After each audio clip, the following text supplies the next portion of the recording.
So anyway, welcome to all of you.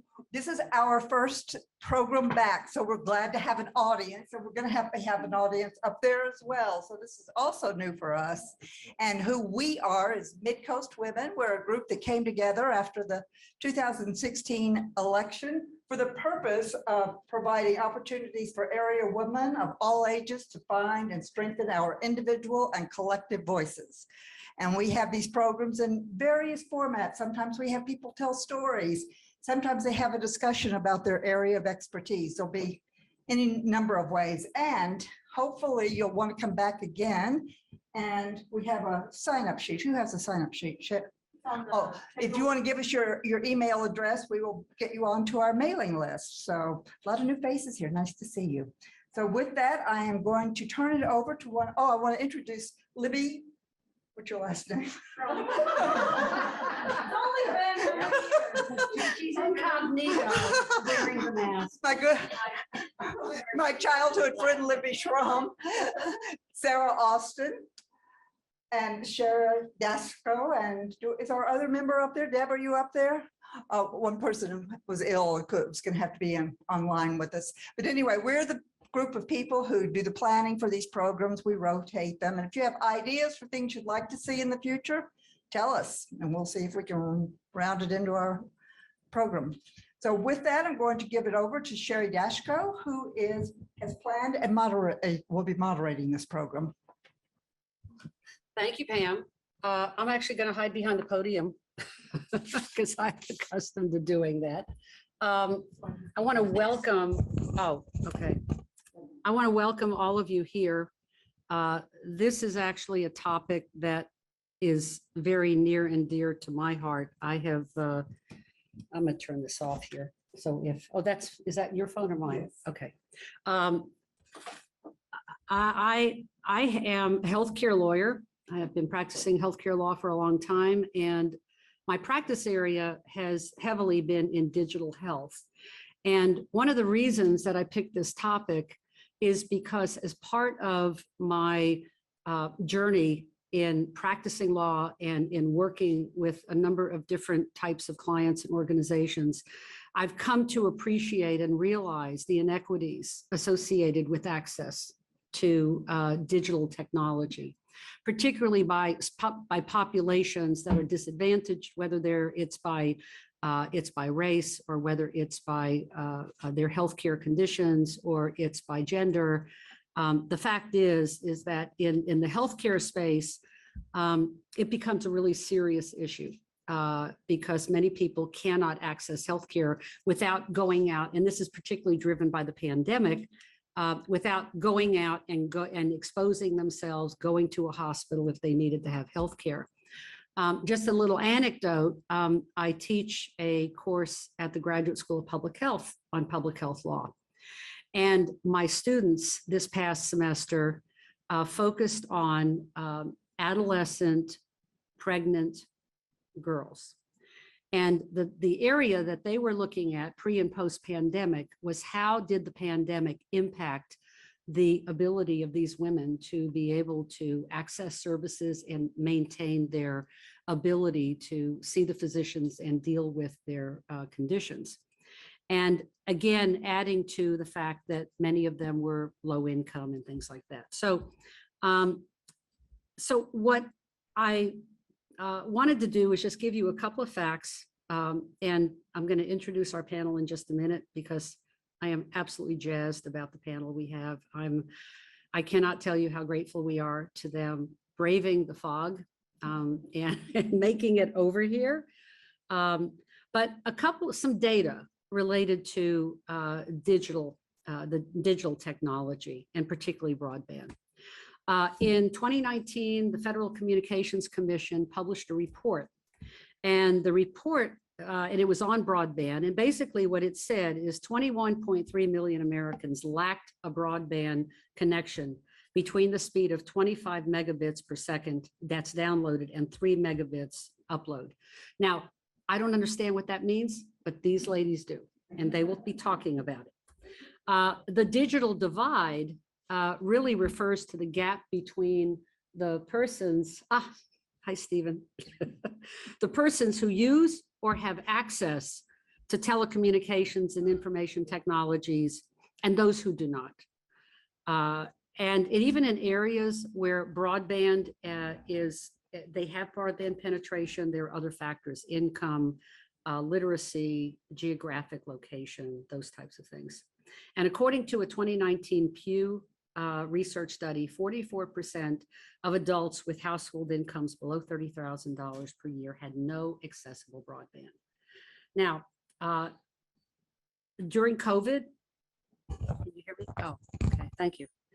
During COVID, the workforce went home and started to work from home, and that created a lot of challenges, particularly for women who were also having to deal with children at home at the same time. And that was at a certain cost to them, some of whom ended up having to leave their jobs in favor of attending to education of their kids, trying to find a place, going to McDonald's to figure out if they can get to access to broadband or to internet so their children could do their homework and keep up with their studies. Even being able to attend classes virtually was a challenge. So our goal in this program is not to have me standing up here talking. Our goal in the program is to have a robust discussion, kind of like a main calling. And I really appreciate those of you who have dialed in and are online with us, because there will be an opportunity for you to ask your questions as well as those who are here in the audience. But there are some general questions I wanted to tee up. And I've already shared some of them with my group, but it's just for you to start thinking about. So there's a lot of confusion about broadband in Maine and what it means to populate different populations in the state. So can someone make sense of this? And that's why, again, we have this panel. What's the difference between broadband and internet? I have to confess to you that I learned from Susan that the two were not the same. And I consider myself to be an educated woman.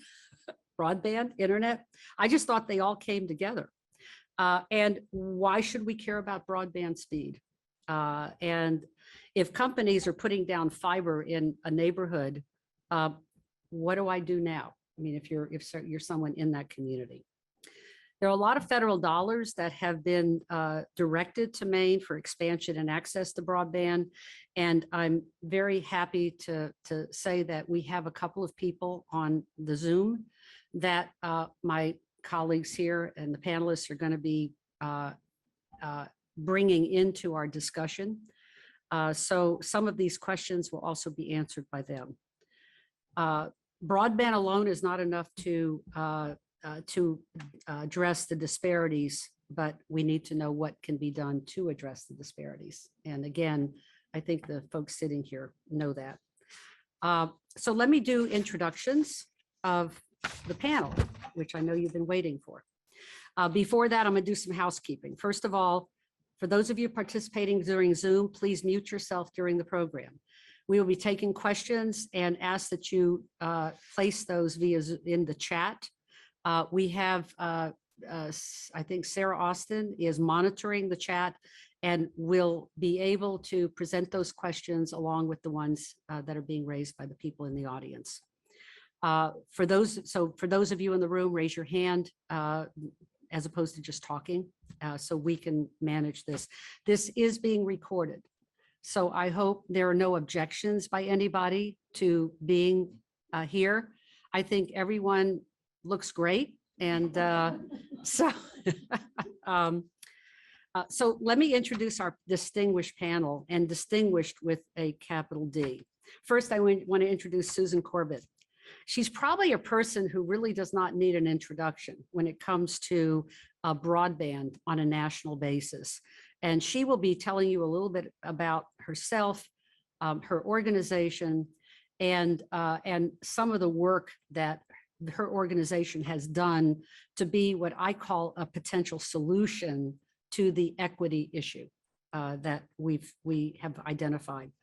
Krista Thorpe is Community Development Officer at Island Institute, and she's the project lead on the broadband team supporting the Maine's island communities. and has also been very involved. These women have all worked together from their different positions.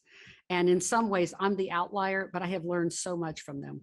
And then Clara Mccool, also very much involved at the very beginning of the broadband initiatives. And she currently is, did you call yourself a digital navigator? Is that what it is? Or I don't know. I think I named you that, but maybe that's, when you have in healthcare, we have people called navigators who help people access care and work in the community. So I kind of thought you're like a digital navigator. So, and she works with the Maine Broadband Coalition, but also has a position in the city of Portland. So I'm going to turn it over to you three. And I think, Susan, I'd like for you to start kind of introducing yourself, your organization, your involvement with broadband, and anything else that you think will reflect the focus of this program. Thanks, Sherry, and thanks for inviting me to your tonight. So my name is Susan Corbett. I am the executive director. Thank you.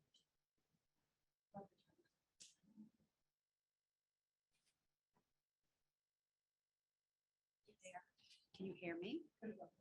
How's this? Okay. My name is Susan Corbett. I am the executive director of the National Digital Equity Center. Our home office is down in Wiscasset, Maine.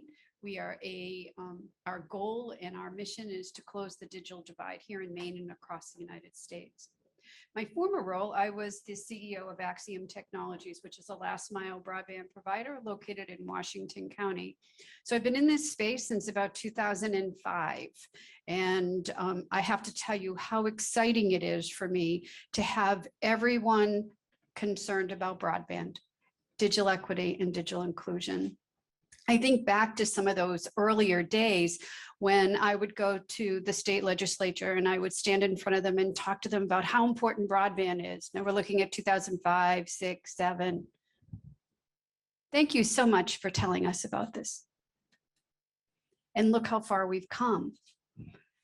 When the pandemic hit, we realized how deep the digital divide was across the state and across the country.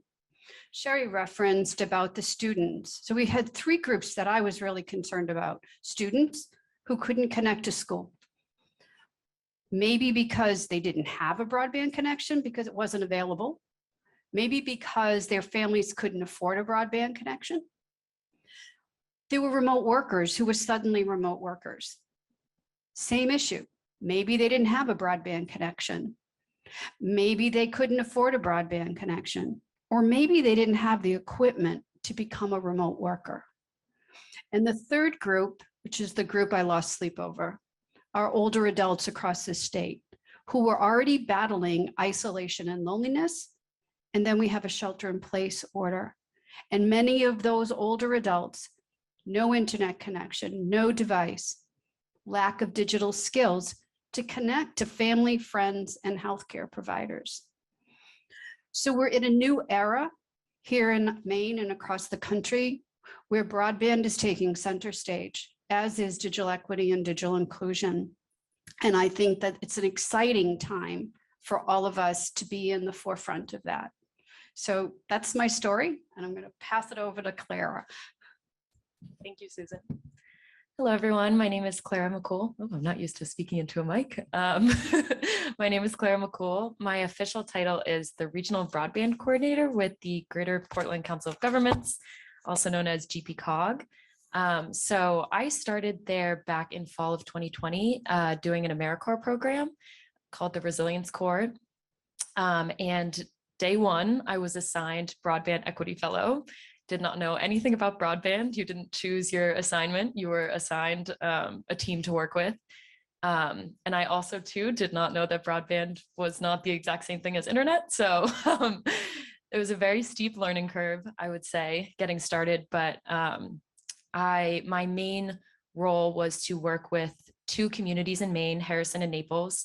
I worked on their broadband committees, sort of helped add capacity. A lot of the broadband work that's happening throughout Maine does come down to these individual town committees that are made up of volunteers, people who are sort of dedicating their time because they know this is an important community issue. So that was a lot of what I did starting out. So that was my work on the Greater Portland Council of Government side. I started full-time with them last fall when my AmeriCorps program ended. And I also spent time working with the nonprofit broadband organization, the Maine Broadband Coalition. So the way I got into that work is GPCOG is the fiscal sponsor for Maine Broadband Coalition right now.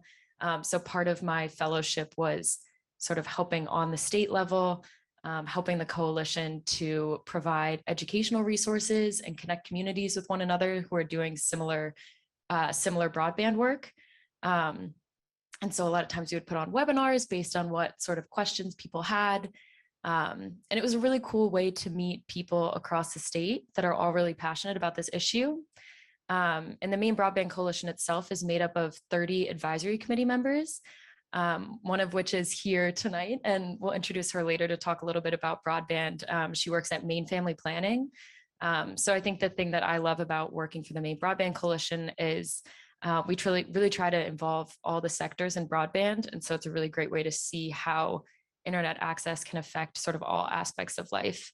But I guess, my biggest takeaway doing this work for the past couple of years, coming in, knowing really nothing, is there's some really strong women in this field, and being able to join this network and join this community and learn from them has been an incredible experience. So, and these are two of them here. So I will pass it to Krista. Thanks, Clara. Hi, everyone. I'm Krista Thorpe. And as Sherry mentioned, I work at Island Institute right up the road here in Rockland. And it was founded in 1983, Island Institute, as a community development organization, originally focused just on the unbridged year-round island communities. There are 15 of them in Maine.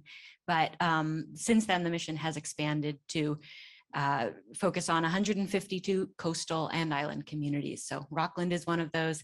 And the mission is to sustain the year-round economies and communities, keep them vibrant.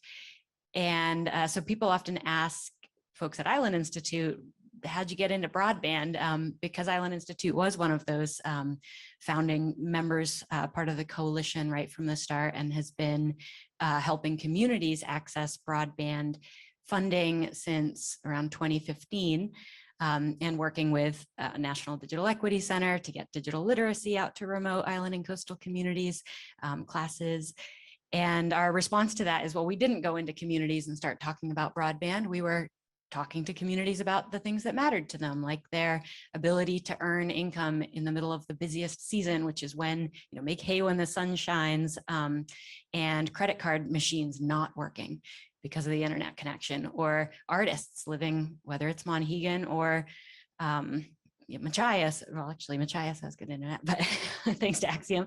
But whether it's on the coast or on an island, people not being able to upload photos to websites if they're trying to sell products, especially during that off season when web presence is important. So all of these things tied back to the need for reliable internet connections. And Island Institute's involvement was both at that community level, helping figure out how to bring funds, to the last mile. Susan referenced last mile internet company. That's like your street, right? You're the last mile. To get to your house is the last mile of broadband infrastructure. Middle miles like Route 1.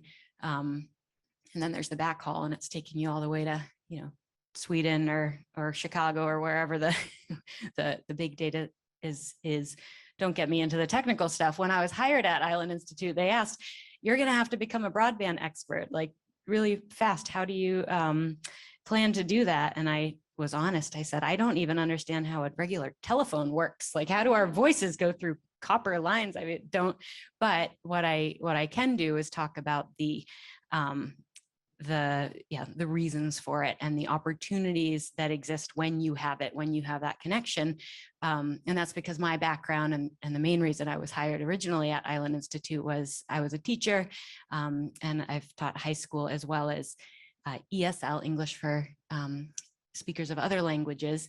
And so here in Maine, working with new Mainer populations and kids. And then since being at Island Institute, getting to know some of the older adult populations and just seeing across the board that we all need this access to participate and thrive. Is why I'm passionate and excited to be here, especially talking about digital equity today.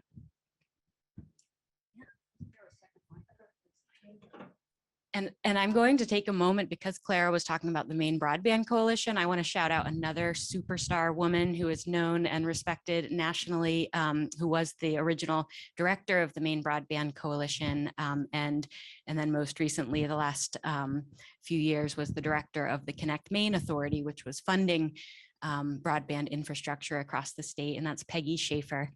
And she'll be retiring this year from her role, basically doing everything that has been done to move broadband forward in Maine in the last decade. I mean, so much of it is due to Peggy, and I think to that ability of her and so many women that I've met in my life to build coalitions, to work as a collective, to say nobody's leading, nobody's the sole leader in this train. Like, we all got to pull in the same direction. And I think that we describe nationally, people recognize that Maine has been a leader in broadband, and Peggy would describe the coalition building and the fact that we all know each other well as Maine's secret sauce when it comes to our broadband successes. So shout out to Peggy. Thank you, Krista. I appreciate it. What I would like to do is just maybe get a short summary of, I'm trying to unpack what broadband is and why it is important before we get into some of the more, I guess, probing questions. And I think I'll start, Susan, with you, if you don't mind. So a good broadband connection, it connects you to the internet. It allows you to participate in remote work. It allows you to do a telehealth visit. The first year of the pandemic, telehealth visits increased 13,000% across this country. And the reason that happened is Medicare, the primary health insurance for folks 65 and older, prohibited telehealth visits from the physician office to the patient's home. And they said it would take an act of Congress to change that. And 2 weeks into the pandemic, miraculously, we could do telehealth visits from physician to patient home. In a rural state like Maine, that's huge. I live in Jonesport. It's almost 2 hours to Bangor. And to be able to do a telehealth visit with a physician in Bangor or Portland, or even to my primary care that's up in Machias, saves me a lot. And when we're looking at older adults being able to do that, will it matter in healthcare outcomes? So that internet connection, that broadband connection, can perhaps help us with better health outcomes for our older adults. And then there's remote connections for work. Well, Senator King talks about the quality of place, that it shouldn't matter where you live. And so what we did see with the pandemic is people moving to the state of Maine, but they had to have a broadband connection because their work was in other places, other states. And so with good broadband connection, we can bring in very talented people and increase our population, our workforce. Then there's the schools, right? So we have a lot of snow days, and there's been sort of this thing over the years of what happens if we have good broadband connections and we have 5 days of blizzard and the kids can't go to school. Kids can connect to school on a snow day. Not that I think that they shouldn't go out and sled, but if they can, that means that there's no disruption of education, and the kids aren't going to school until almost July. The adults who can take classes anywhere around the country. So there's so many compelling reasons of why we need good, robust broadband. And with the influx of funding that's coming in from the federal government for the state of Maine, it means that those homes that have been left behind will be able to get connected. So it's a big deal, and it's an important reason why we need to just keep pushing forward in broadband development. Krista, Clara, do either of you want to comment on this question? Yeah, I have Since you were also learning like me. Yes. So early on, something that I learned is that broadband is a standard. So it is a level of speed of internet. So it's measured in upload speed and download speed. So the upload speed is how quickly you can sort of put data out into the internet. So if you wanted to upload something and share it with others, that would be your upload speed. If you wanted to take something from the internet and put it on your device, that would be your download speed. So that was really helpful to learn early on. And I think something that's becoming increasingly important, especially in more rural places like Maine, is that those speeds be equal. So in the past, it's very common that the download speed would be higher than the upload speed, but sort of ability at sort of equal speeds as we take in information, I think is really important. And just to add to what Susan said about, uses for the internet and why it's so important, I would say civic engagement is a really big thing that we've seen in Maine, especially with the pandemic.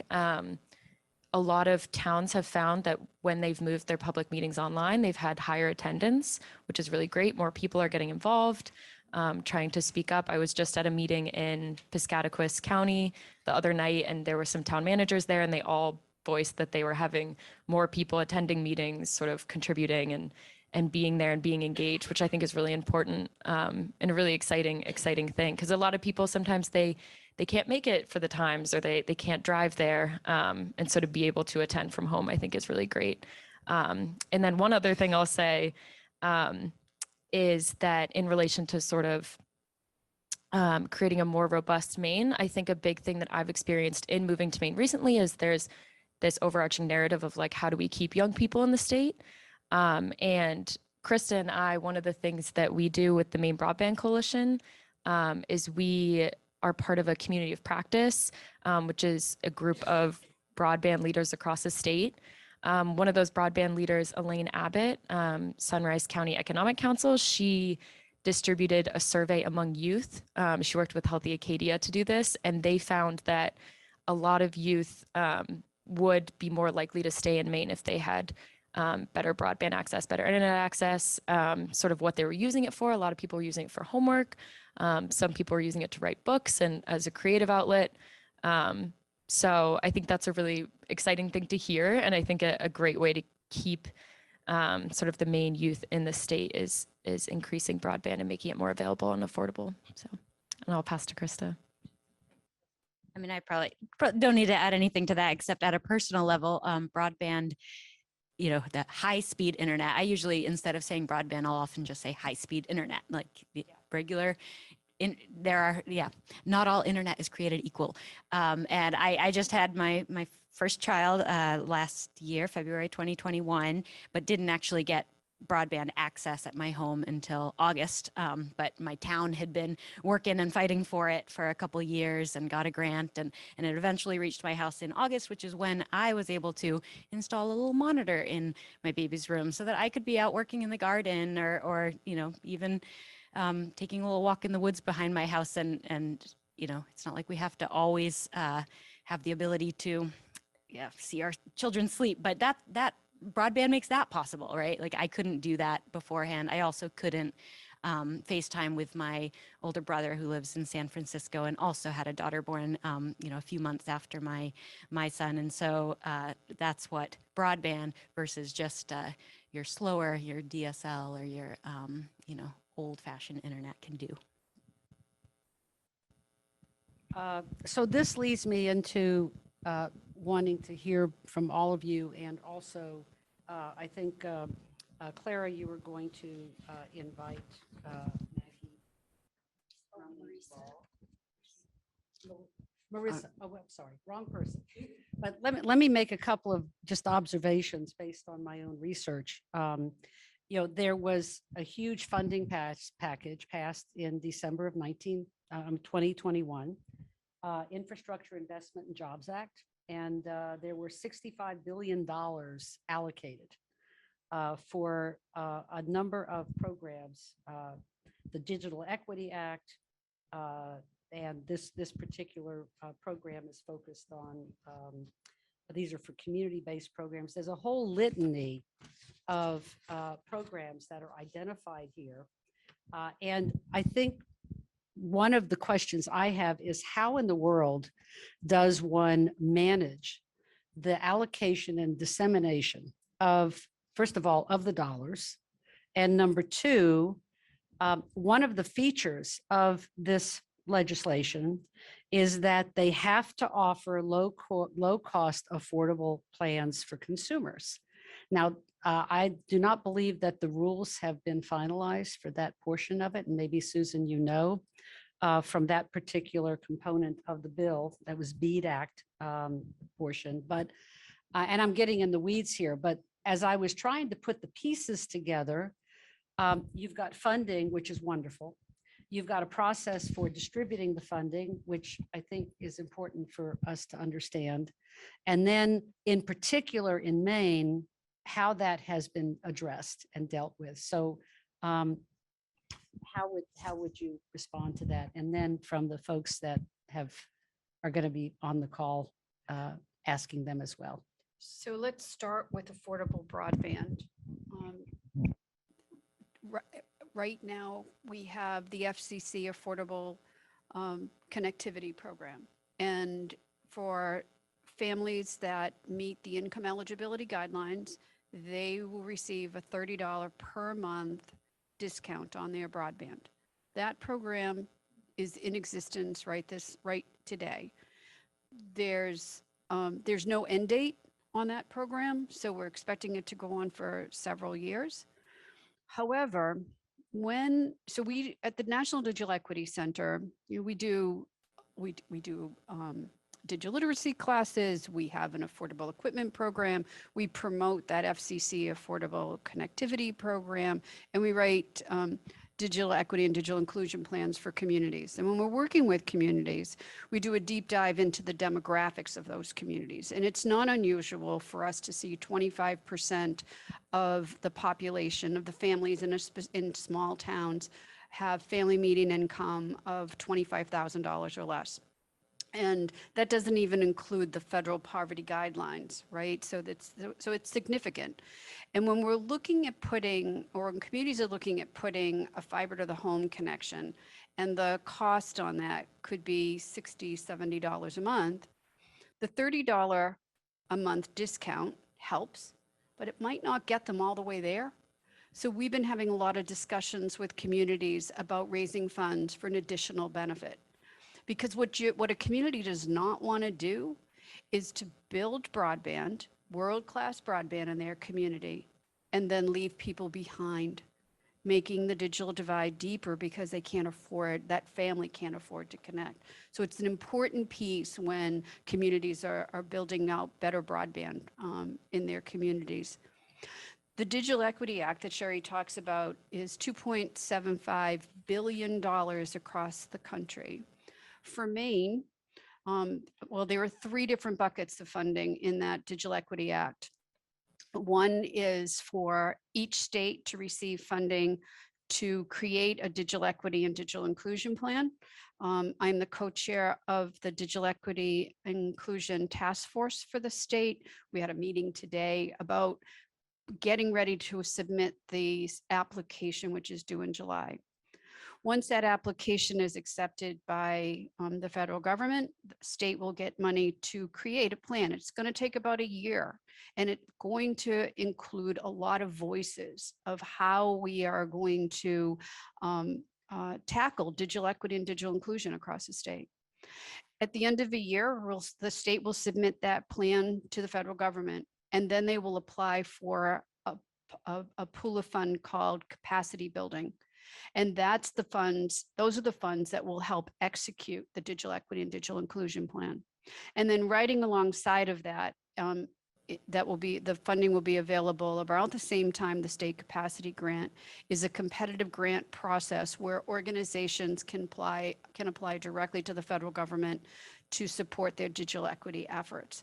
So this is the first real big funding around digital equity since the BTOP years. So the BTOP years was when we built a 3-ring binder across the state, and there was a set aside for broadband adoption.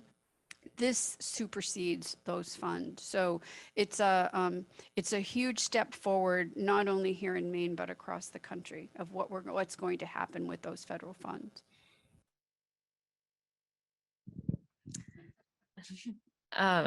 Yeah, the only thing that I would add, one thought that I had was early on in my broadband experience, I tried to keep in mind something I call the 3 A's of broadband. I don't know if this is a common thing, but it's just this idea that you can have the infrastructure, but it doesn't mean that people are going to be able to take advantage of it. So I sort of always, in my planning, try to think of, is it available? So does the infrastructure exist? Is it affordable? Can people afford to subscribe? And then the other A is accessibility. So this is a lot of what Susan does with her digital equity classes. But once the infrastructure is there and people can afford to subscribe, do they have the tools and the devices to sort of take advantage of that high-speed internet? And then the other thing in regards to funding, something that I've noticed that the state is really doing, and I think that's really important on the digital equity front, is sort of getting to know which organizations in each town are the ones that will be sort of helping out with this effort. So a lot of times it's libraries, it's school districts, can be food pantries, it can be sort of any number of organizations, but figuring out how to get those people the funding so that they can add capacity, and realizing to a certain extent that sort of state level individuals might not necessarily know exactly how a community operates and what they might need, but in creating partnerships with those organizations and getting the funding to them, that's how the biggest change is going to happen. So that's what I would add. I'll pass it to Krista. Hey, can you Well, introduce the Marissa? only thing I'll shout out here, because we don't have Maggie Drummond-Ball was going to come, but she wasn't able to make it, and she is when we refer to the state being the one, the state's going to get this federal funding out, it's under a new agency, quasi-governmental agency that was formed last year called the Maine Connectivity Authority. And you can actually read quite a bit about what's happening there at maineconnectivity.org. And we also do have Adam Luckman here on the Zoom. He is from Senator King's office, and King and Collins, about all of our really Maine's delegation was extremely instrumental, I think, at the national level in forming these broadband programs. And then we do also have, well, I'm not sure if I'm supposed to announce that one yet regarding one of our other people. You're welcome to announce it Well, at any time. Follow the Maine Connectivity Authority for where that funding actually, how your community can access funding in the future will be through that agency. Okay, so I know that there are people on the Zoom who might be able to shed some light on the process that the issue I've raised, or the question I've raised on the management, the access, the dissemination, and the assurance of equity. So yes. Oh, Oh, yes, ma'am. Like a lollipop, right?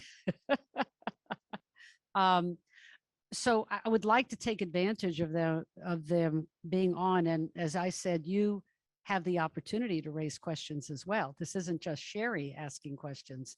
I want each of you, as part of our discussion, to raise the issues with each other as well. And I think Susan has done a really good job of addressing the equity aspect of it.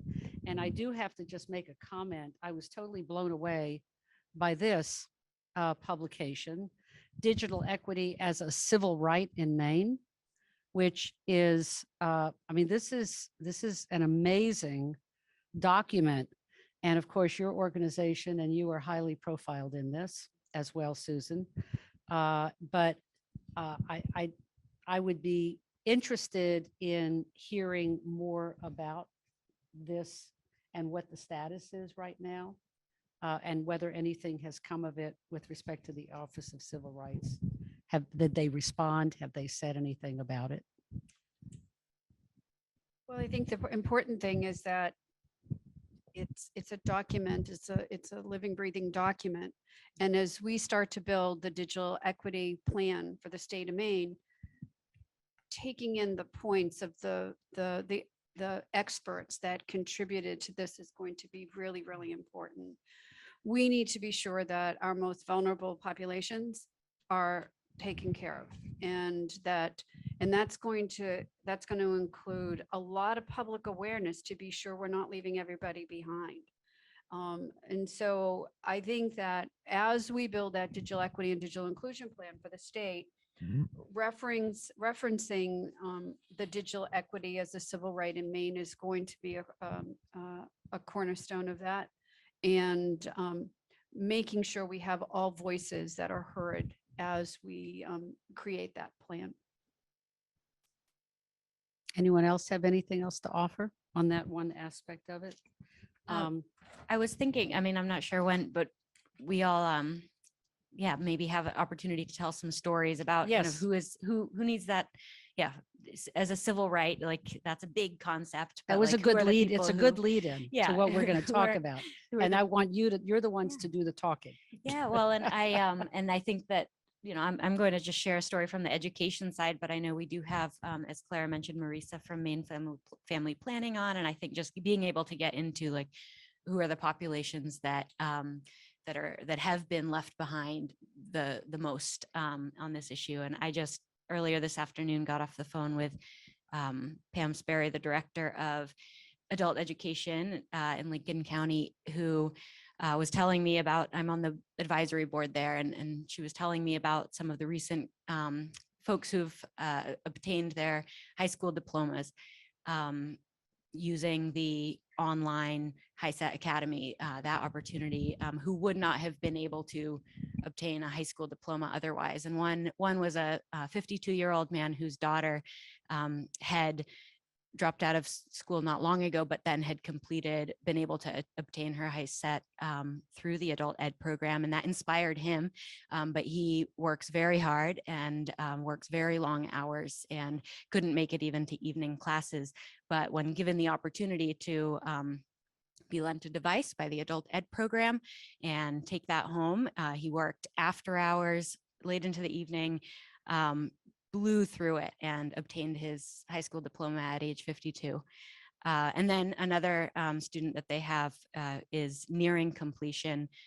She's 56 and also dropped out of school, many years ago because of crippling social anxiety, and has had this curiosity that was never sated, like wanted to learn the things that her peers were learning in high school, and but it was never able to complete that, is now is down to just one math test, I think, and will be obtaining her high school diploma at age 56 because they're able to access content. And she's not just blowing through it to take the test, like she wants to learn this stuff. I mean, it's I think that we just don't, we're quick to write off, especially when it comes to students and younger students. Oh, they just want to go on their phone and text, but people have curiosity, and the internet opens up so many educational opportunities. So.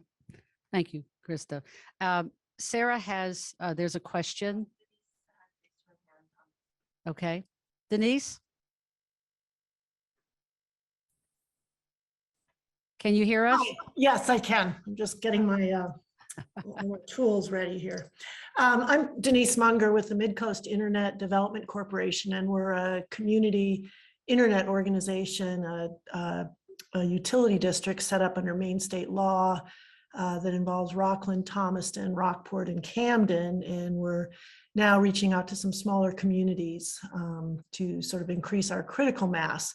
But in terms of digital equity and affordability, we believe strongly that community internet, where we will have control, we will own the fiber that provides the service, is one way that we can keep costs down to our users, which I think also goes to the point that Susan made. The $30 is great, but if it's $30 off of $125, that's still a lot of money for people. And our pricing will be at the $60 range to start out so that we can pay our infrastructure costs, but then it goes down over time because it actually is not that expensive to operate an internet service, a fiber optic internet service. It's the infrastructure build out. So after several years, as we've seen from communities throughout the country, these community-based internet services are a very affordable way to provide internet access to the users. We're seeing a big fight, a lot of money at stake, so the telecoms are going to fight it out, and it's hard for the community internet groups who are just made up of volunteers at this point. But I just wanted to alert everyone, we've got the Midcoast Internet right in this territory, and of course others throughout the state that are working hard to protect community internet. Denise, I just want to thank you very much for making these comments. I guess one question I have is to you, is it sounds like your community-based program is somewhat of a cooperative, or is it a cooperative? Is that how you would categorize it? Well, it's, as a legal entity, it's a utility district under Maine law, and each of the four communities now that are participating have all had their voters approve the interlocal agreement that joins the four towns together. And then future towns would also have their voters approve the interlocal agreement. So that's our legal entity. It's nonprofit, which obviously means that we don't have shareholders who need us to make money for them. We're just providing internet service to our community. That's interesting, because I know one of the general questions I raised early on is seeing all the trucks laying fiber, and then the question being, how do you actually handle the connectivity to the fiber? I wanted to make sure we're ready to move on. I wanted to open this up now to moving towards issues affecting women. And we've been laying the foundation of the history of broadband in our community and in Maine. We've talked a little bit about the initiatives that have been taking place, but our program is primarily focused on how does all of this impact women in our communities that we serve, that are in the state. And of course, our group is focused on Midcoast, but there are women's issues that are affected. So I would like to open that up as a discussion item among the three of you. And I don't know if there are any other points or questions on the Zoom before we get going. And maybe before I open that up, I ask this audience if you have any questions on the things we've talked about so far. Anybody? Okay. Okay. Yeah.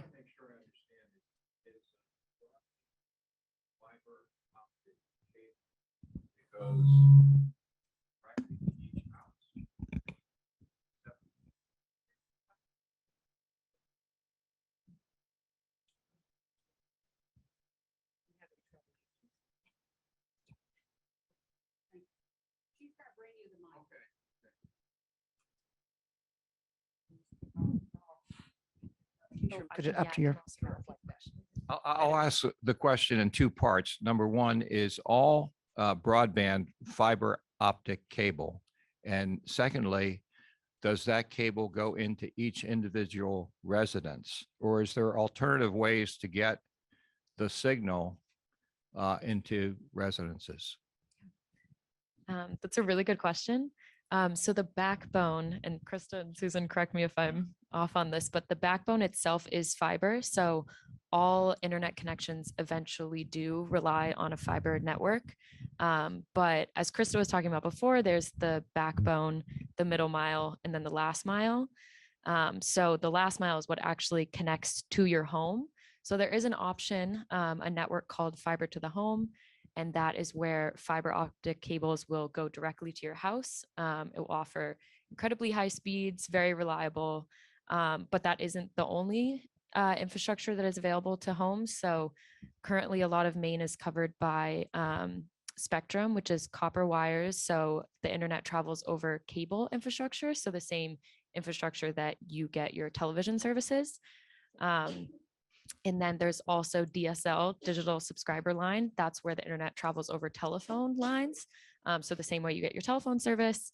And then there is wireless, which is sort of you get the internet through waves in the air from cell towers. And then there's also satellite, which is sort of orbiting Earth and sending down those waves to your households. Both wireless and satellite do suffer from sort of the topography of Maine can be an issue. So if you have anything blocking your home, like trees, sort of like hills, a lot of times with weather, it can be unreliable. So those are just some things to think about. But so it doesn't necessarily, not all broadband connections are fiber to the home. But all, The latest funding. yes, yeah. You want to That's- hand over the mic?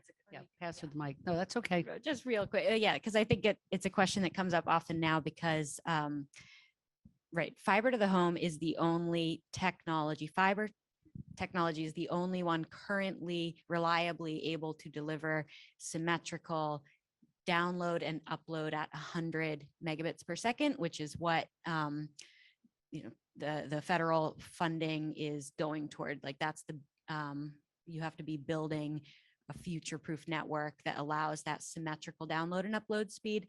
But cable is capable of providing, 500 megabits per second download, but usually only 20, 35 megabits per second upload. Doesn't have the equal capacity for upload. So it's a lot of jargon, but my answer typically is yes, fiber to the home is what we're going for because it's proven to be the most reliable long term. But there's a lot of dispute about that. There are wireless technologies that are getting better, but very hard at this point to see how those could ever really keep up with fiber.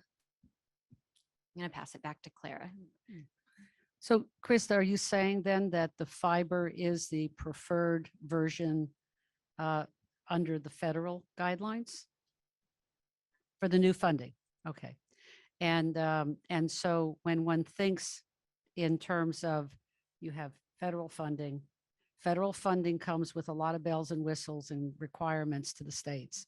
The states then have responsibilities for how they are going to administer and disperse the funds. They give the state and the communities within that state local authority or autonomy to decide how they want it to be provided.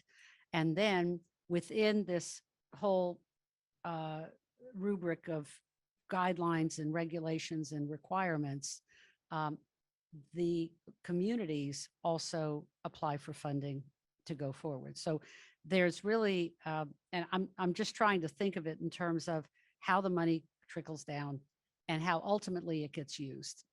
And that's part of what I wanted to better understand in terms of the bigger picture and then coming down to the more specific items.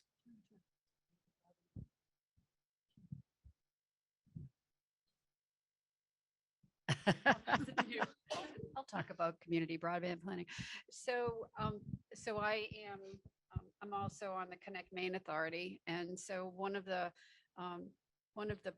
programs on Connect Maine Authority is community broadband planning. And so communities will work to figure out what they have for broadband, what they want for broadband, what the gap is between it, what's the budget for that.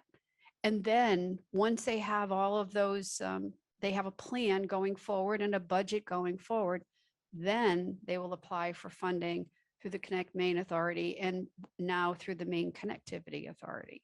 So communities, it's communities need to work at this. It's not just, you're going to get money and you're going to do this and everything's going to be great. It doesn't work that way. Communities need to be invested. They are in charge of their own destiny. They can choose what technology they have. They can choose what provider they have. Now, they still have to meet the criteria of the Maine Connectivity Authority and the Connect Maine Authority, but they can drive that process. Denise talked about, controlling the price. One of the most earlier community broadband projects was on Islesboro. Islesboro decided that they wanted to have fiber to the home. And when they built it to every single home. And what they did is that they built it into their tax base so that they could offset the price of broadband. And so the cost for broadband on Islesboro is $30 per home. So, and then now we have the FCC Affordable Connectivity Program. So for many, it's a zero cost today.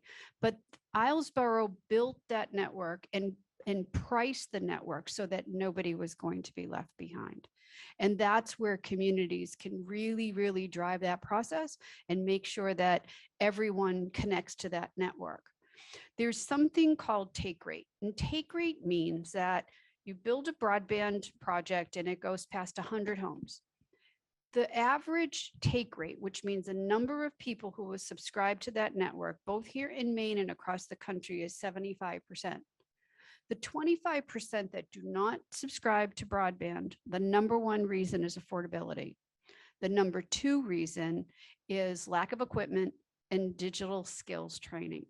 So communities addressing that really can drive the take rate for the community.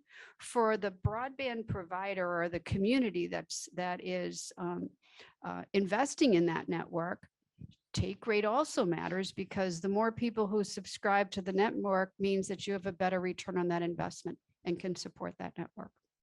So community broadband planning really, really matters, and it's really important. Thank you, Susan. So I want to move into, I think do you have another question there? Yes. Awesome. We had a couple of questions in the comments, and we actually did answer a couple of them, I think, so I'm not going to read absolutely all of them. There's a lively discussion going on in the chat. Thank you, everybody.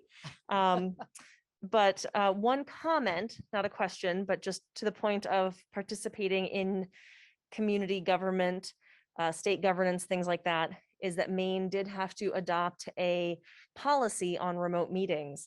And I am on the city council here in Rockland, and we had to adopt a municipal policy so that people can participate in certain ways. And so our world has to adapt around these new technologies too. Just because they're there does not automatically mean we're going to have access to things. The bureaucracy sort of has to lumber along and catch up. So I thought that was a good point, that it's not just the technology that we're missing in some cases. We have to build the social structure around it. And then there was a question addressing the training and devices that people may need to be able to take advantage of this. And I think we've talked about that a fair bit, but that is certainly important. A question from Carla that I thought was very poignant and may transition us to the next section. She said, she's here tonight because their wireless broadband is going out of business and cutting them off at the end of June. They have a home-based online business, and so much of their lives, social life, and community service is still online due to the pandemic. They're on a little road. No one else serves us for broadband, can't even get DSL. What suggestions for people like us in the digital world already are there? Kind of pointing to even people who are savvy and trying to take advantage of this in a rural community may not have any options for access. So I was hoping that the panelists might address that briefly.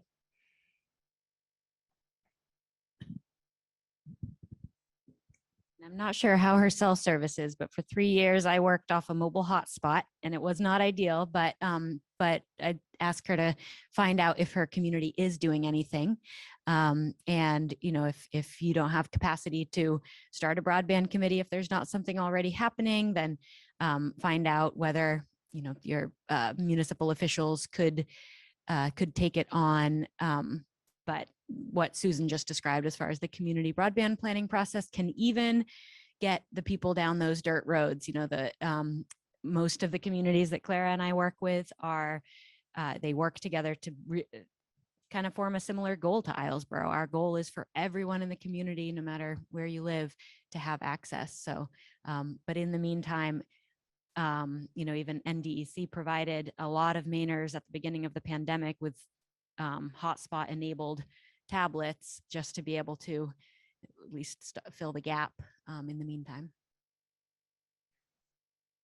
Just something to add, on the Maine Broadband Coalition website, we've sort of started a new tool. It's called the Initiatives Tracking Map, Broadband Initiatives Tracking Map. And it seeks to identify per town in Maine, sort of which areas have broadband committees started, and sort of the work that they've done in a website. So I guess I would advise you to look at that. And I would also say, even if there's not something going on in your town, a lot of times it helps to reach out to towns nearby. We're seeing more and more towns try to work together in a regional effort, and that seems to be a really great solution, especially when dealing with a lack of capacity.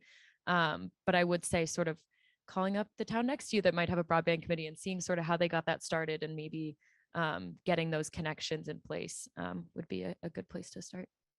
And Carla did respond and said that her cell requires a Wi-Fi boost for it to work.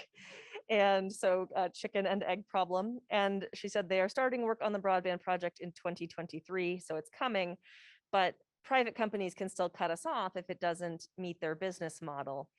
And I think that connects to the idea of, you know, it's important for folks to understand that internet is not really considered a utility in the same way that electricity and water and things like that are, but we use it like one. And so when people are left out, what are their rights? What are their resources? And two resources, one last question here. There's Anne had asked, you keep talking about this $30,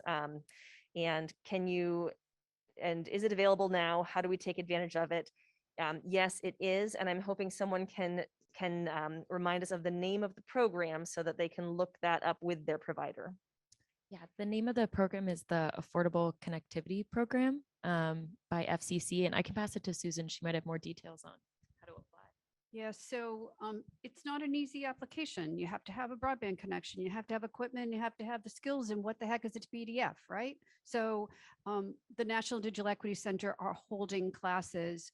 They're all free, and learning how to apply for that benefit. So our website is www.digitalequitycenter.org. You will see over 40 classes that are offered online. And then we have a lot of partner organizations that are holding classes at their locations. But I would encourage you to take the class and see if you're eligible. You might be surprised at how many people actually will meet those income eligibility guidelines. And they're free. Yes, Steve Cote is here. He's on our board. They are free. All of our classes are free for Maine residents, and folks can take as many classes as they wish. And that $30 is a $30 subsidy per month towards your home internet costs. That's right. So the internet service providers in Maine, all of the internet service providers in Maine are they qualified with the FCC. So it's you go online, you get approved, and you choose which internet service provider, and then the internet service provider reduces your bill by $30, and then they bill the FCC and get reimbursed. And just knowing that a lot of Mainers do have Spectrum. Spectrum is one of 20 big internet service providers that has agreed to lower their monthly rate for internet to $30 a month for low-income households, so that $30 amount discount leads to free internet. There's a lot of people who right now could be getting free internet, but just don't know. So it's acp.fcc.gov, but if you look up Affordable Connectivity Program, it'll take you right there. And Adam probably already dropped it in the chat. Please spread the word about these things if you know folks who might be able to take advantage of them. Valley has her hand raised, and I'm going to pass the mic back to the panel. So Just you guys can use this. One more thing I wanted to just mention on the Affordable Connectivity Program. For tribal members, the discount is $75 per month. So just as an FYI. Valley? Hi, thank you. Thank you for this program. So, I'm a representative, so I get calls from constituents. And I have to tell you, I consider myself pretty savvy, but I probably call my teenage son, not teenage, my son who's in his 20s over at least once a week to help me with technology issues. And what I see with older constituents is that many of them are not online. They don't understand what it means. They don't even know how to begin. And so while I think all of these programs are going to be phenomenal for rural youth and are going to make sure they'll be connected, they'll get it through their schools, they'll understand it. Senator King, back when he was governor, was the first one, I think, in the country that provided iPads for kids in middle school. I think they won't have any trouble making their way through all of this to get online at a price they can afford. But I think we're going to need to come up with some other solutions for older people. And I look to right where you are right now, that we need our public libraries to sort of step up and be the place that older people can come and get walked through what they need. Do they need to access CMP because they're about to get shut off? Do they need to file their, one of the things I've been dealing with is a tax return so that they can get their $850 reimbursement from the state. They have no idea how to do any of these things. Love you to comment on that. Sort of, I think it's honorable to have a second tier for people that are just not going to be internet savvy. Thank you. So thanks so much for your question, because it's an important one. So at the National Digital Equity Center, at the onset of the pandemic, and I explained in my introduction, the three groups of people that we were concerned about, and that older adult population was really, really important. So we received some funding from a private foundation, and we decided to buy 100 tablets that had cell connectivity. It was not nearly enough of what was needed across the state.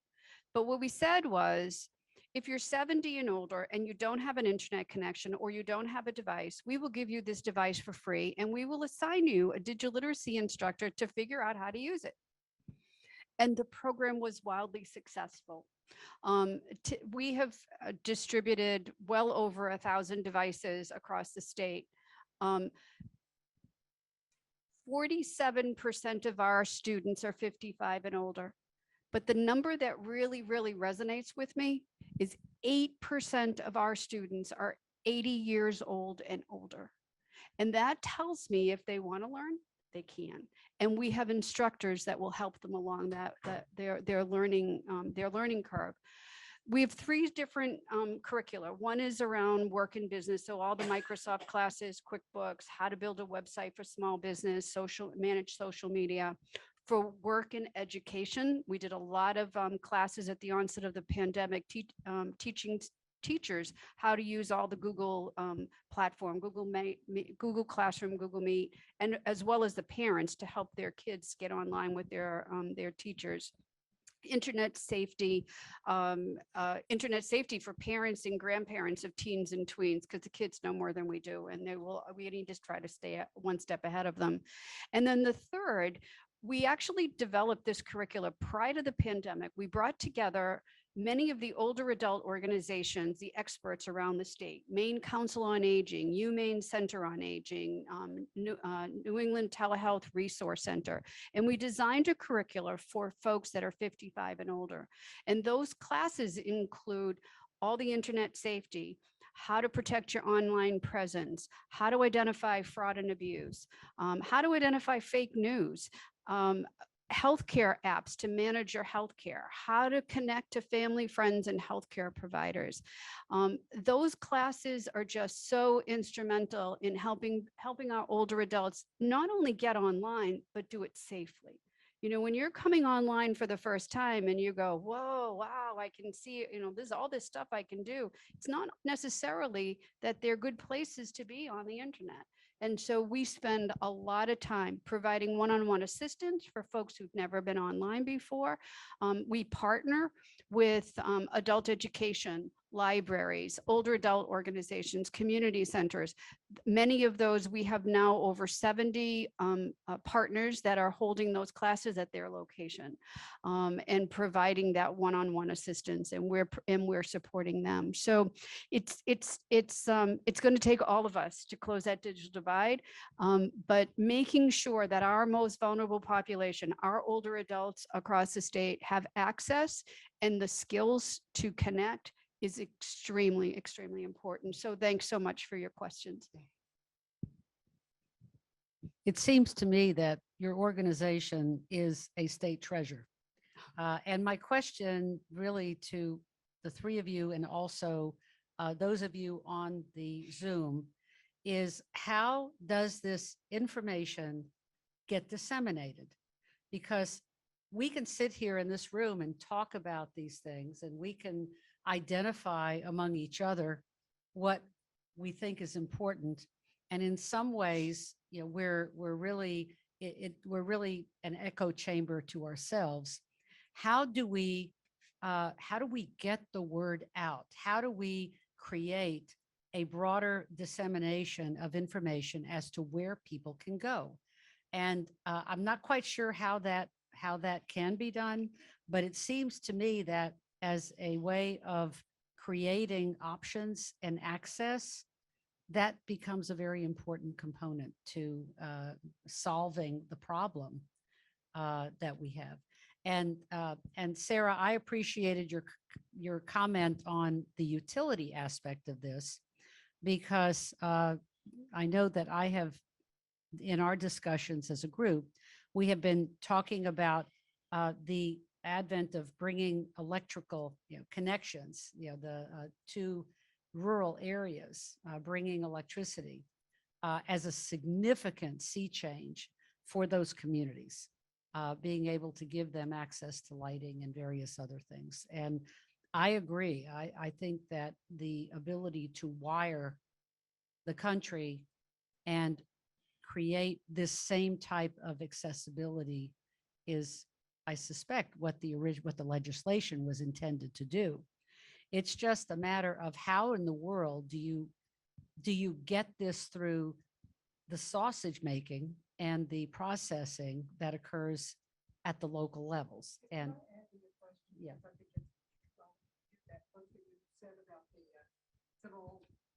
Digital equity, yes. Civil rights. Yes. Yes. So one of the things I was thinking about. Microphone here. Oh. Going to amplify my voice. So the thing that I was wondering about, this is a civil right and a utility, to the point that she was making. I was wondering if this is a political issue. Are there some legislators who like it more than others? Are there some we should be lobbying? Or so anyway, if you could work that into your point. So I'll take a stab at that one. Broadband infrastructure, digital equity, and digital inclusion has absolutely nothing to do with what party affiliation you are. It is important for every one of us. And so that is really what's going to drive us, is that the need for our people doesn't matter what political party they are. It matters that they get connected, and it matters that they have the skills and the equipment and all of the things that allow them to connect to the internet. So no, I don't think it's not a bipartisan, it's a bipartisan issue. The bill passed because it's a bipartisan issue. So that's my 2 cents.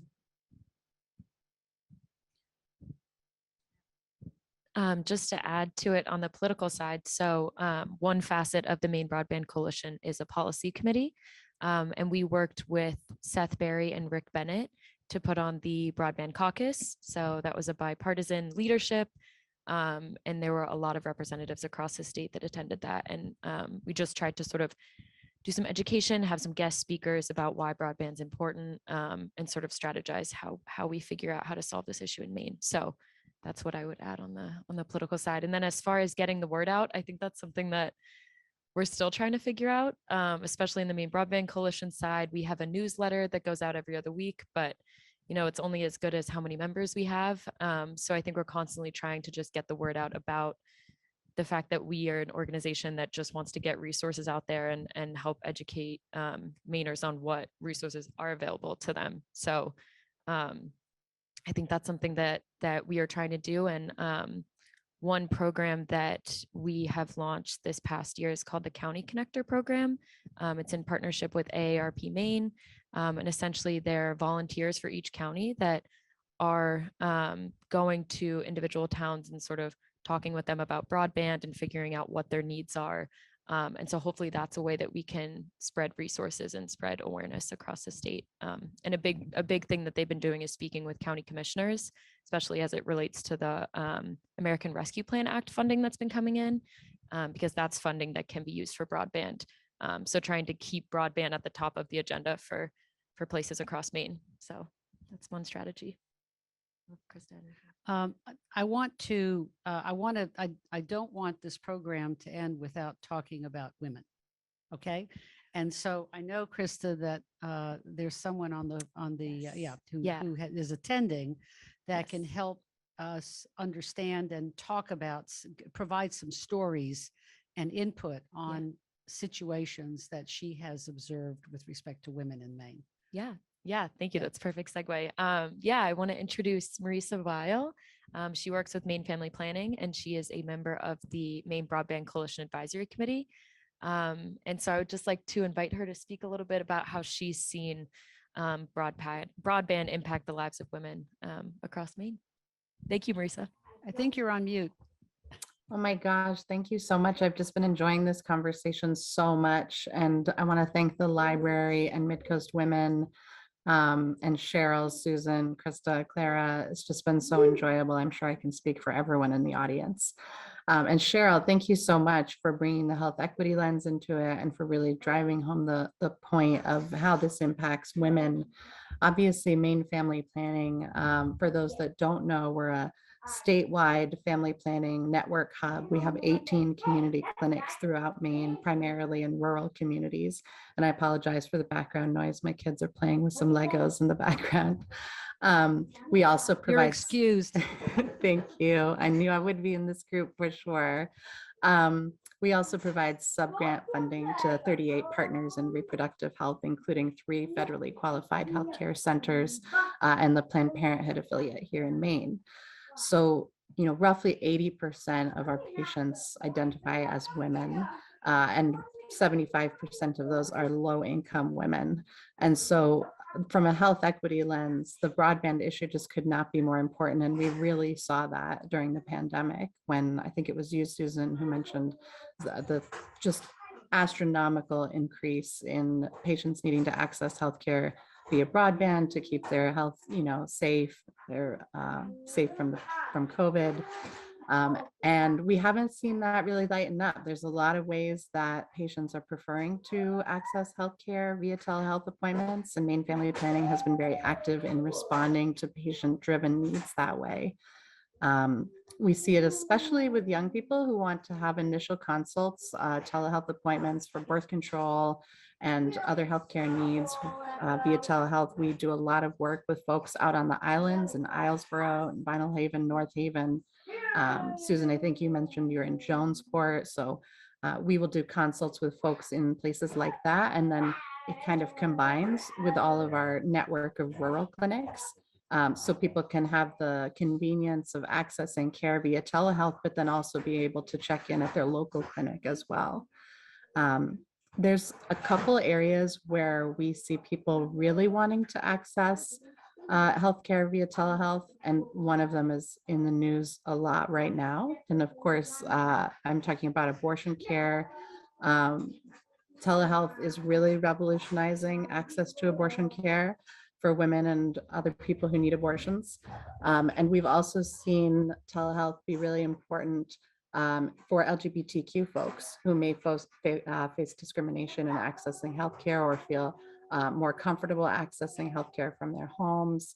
So it's a really important issue from our perspective, from the health equity perspective. And I'm sure, Sheryl, that you know everything that I'm saying just as well as I do. So it's not news to you. I can't thank you enough for bringing this up. I spent 6 years on the board of Texas Gulf Coast, the Planned Parenthood Gulf Coast, and also on another board as well. And being in the heat of the issues and relying a lot on remote care and Absolutely. distribution of certain medications that could be accessed legally. So Yeah. I'm very grateful that you were able to sit through this and then add your perspective. I think it would be, I know, Sarah, are there other questions from or things raised by the people online that?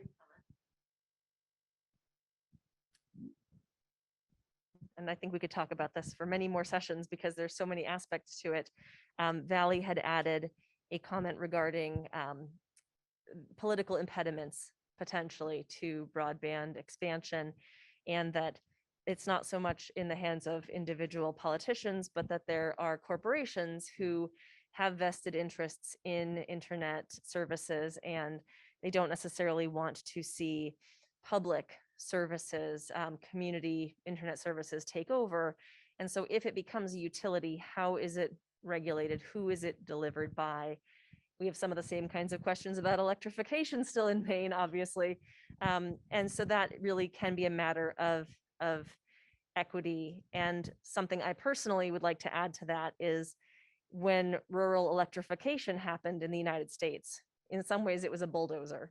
And I do appreciate that with the question about broadband, there is more community initiative and seeking of community input about how it happens. I think that is a welcome development, even if it means maybe it doesn't happen quite as fast. I do hope it'll happen better. And I think that women's voices are heard more in that process when we do it this way.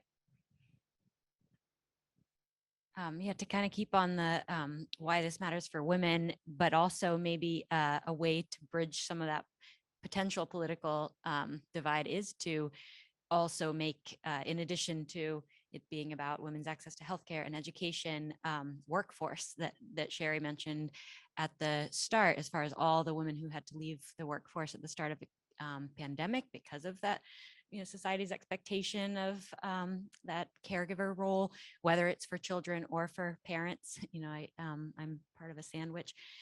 So the opportunity to work from home is, I think, just going to, already has revolutionized our economy and has so much more potential for Maine, especially if we do this broadband thing right. And there are partners all over the state already trying to, get out ahead of, being able to see the results of broadband for our workforce. And I think of the opportunities for women with that.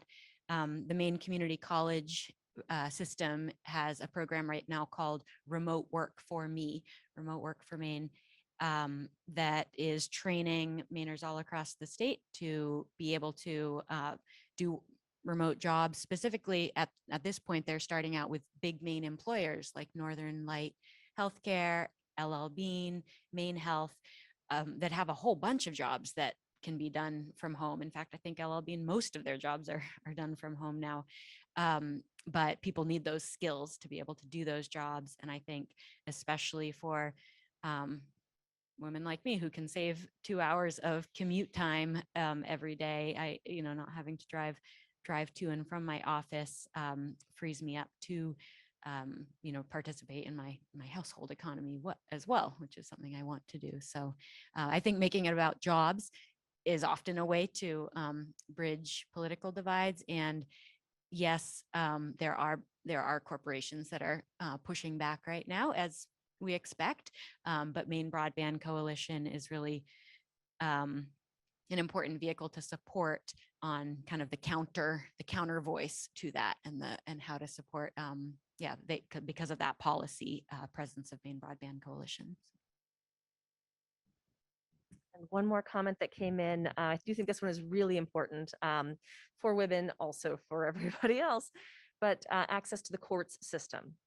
And if you have a court case that's ongoing, if there's a matter of personal safety, if you're having, child custody questions, perhaps, if you can't go to a court or if the courts are closed because there is no access, that can be a really big problem. And Anne brought up the point that people will go to where they can find internet access. They might be parked outside a McDonald's in their car trying to participate in their court matters, which really isn't a conducive place to do something like that, and might even influence how they're perceived, unfortunately. So really having access from your home or from someplace that is more convenient would be important so that we can keep those systems moving for folks.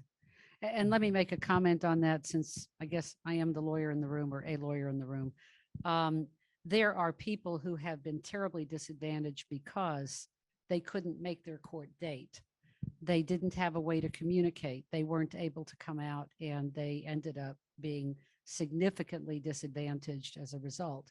People who were being kicked out of their homes or kicked out of the places where they were living because they couldn't make the court date on the hearing, even though they had counsel there.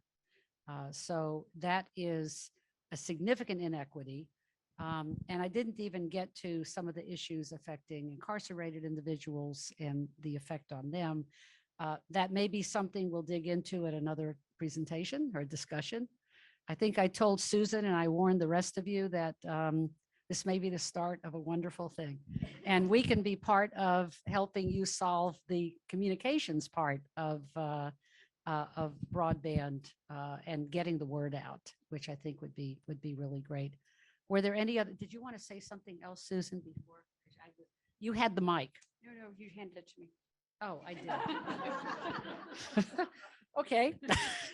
Are there any questions from the audience at 7 o'clock? I think we were trying very hard to stay on schedule and budget, and I can't.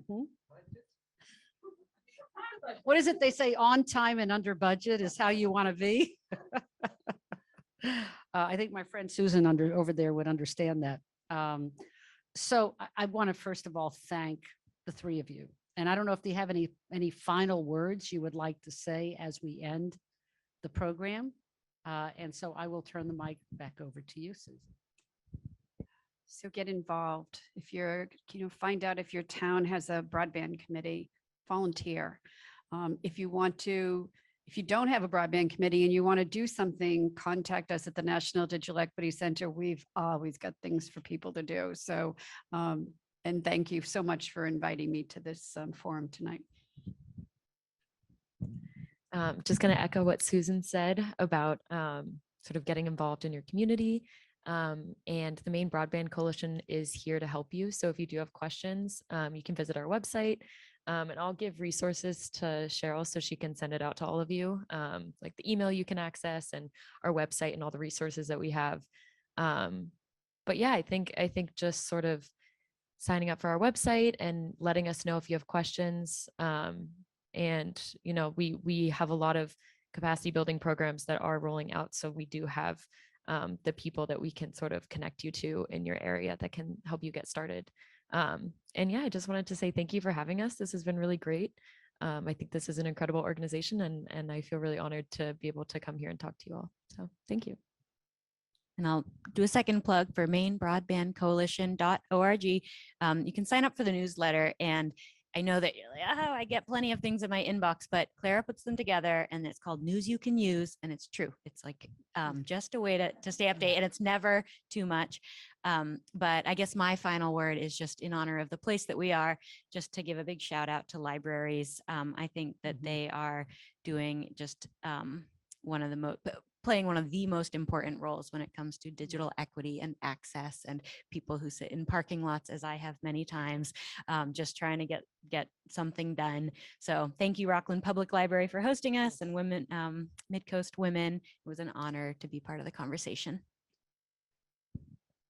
I wanted to offer that we will, on our website, if the panelists are open to it, have their contact information and their websites for those organizations. So if you didn't jot that down, for the folks here or at home, we'll have that at midcoastwomen.org so that you can go ahead and find that when you need it. And I will reiterate the fact that these three women are an incredible resource. And so I would like to be sure that for those of you who are participating online, that you have provided your internet addresses so we can share those resources with you as well. And I guess my last question would be, is there anybody who is on Zoom who feels compelled to say something as we are toward the end, as we're at the end of our program?